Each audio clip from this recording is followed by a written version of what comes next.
আসসালামু আলাইকুম, সবাই কেমন আছেন? আলহামদুলিল্লাহ আমিও ভালো আছি। তো আজকে মজাদার একটা রেসিপি আপনাদের সাথে শেয়ার করব। সেটা হচ্ছে গরুর মাংস ভুনা করব, তবে এটা হচ্ছে কাঁচামরিচ দিয়ে। তো আমি প্রথমে প্যানে তেল দিয়ে দিলাম, তার সাথে কিছু মশলা দিয়ে দিলাম এখানে, আর দিয়ে দিব হচ্ছে পেঁয়াজ আর টমেটো কুচি। এটা এখন ভালোভাবে আমি ভাজবো 2 মিনিটের মতো। এটাকে আমি ভাজবো, এটা একদম সফট হওয়া পর্যন্ত ভাজবো। তো এখানে আমি আদা রসুনের পেস্ট নিয়েছি, আর নিয়েছি টমেটো, একটা টমেটো ব্লেন্ডার করে নিয়েছি, আর নিয়েছি আপনার বেসিক্যালি যেটা আমার প্রয়োজন সেটা হচ্ছে কাঁচামরিচ। এই কাঁচামরিচ দিয়ে আমি মাংসটা ভুনা করব। তো এখানে আমি 1 চামচ লবণ দিয়ে দিলাম, পরিমাণ মতো, মানে আপনাদের যার যতটুকু প্রয়োজন। আমি পরিমাণ মতো দিয়েছি, যদি লাগে আবার পরে দিব।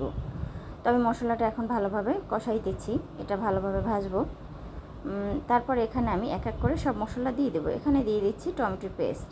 এখন এটা একটু ভালোভাবে কষাবো, কারণ টমেটোটা আমি এখানে বেশি ইউজ করতেছি। প্রথমে আমি পেঁয়াজের সাথে টমেটো দিয়েছি, তো তারপর আবার ব্লেন্ডার করে রেখেছি, ওটাও দিয়েছি। কারণ এই মাংসটা রান্না করতে এভাবে রান্না করলে আপনি স্বাদ মুখে লেগে থাকার মতো একটা স্বাদ।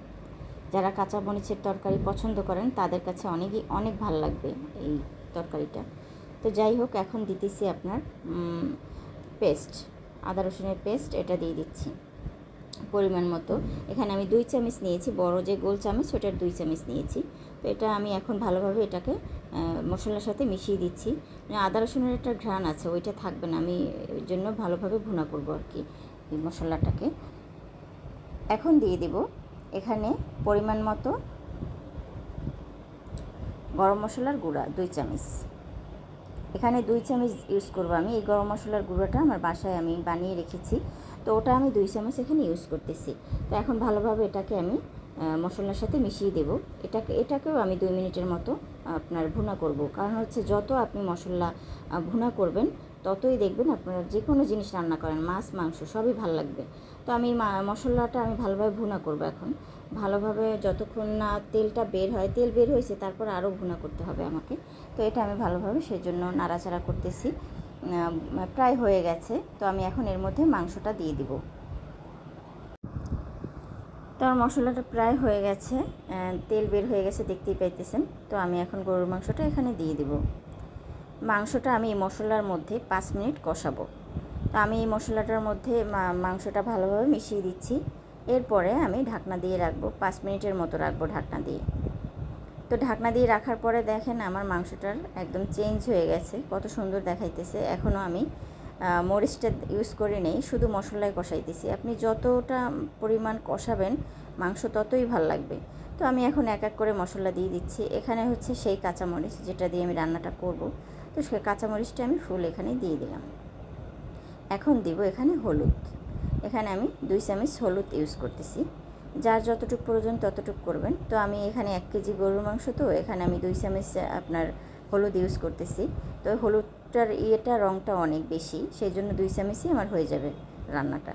তো যারা একদম কাঁচামরিচের তরকারি অনেক পছন্দ করেন তাদের কাছে ভালো লাগবে এই রান্নাটা, অবশ্যই দেখবেন আর রান্নাটা ট্রাই করবেন। আমার মনে হয় আপনাদের কাছে অনেক ভালো লাগবে এই রান্নাটা। তো আমি এখন ভালোভাবে কষাইতেছি, দেখেন তেল বের হয়ে গেছে, কত সুন্দর দেখাইতেছে। এখনই রান্নাটা ক্লিয়ার হয় নাই মাংসে।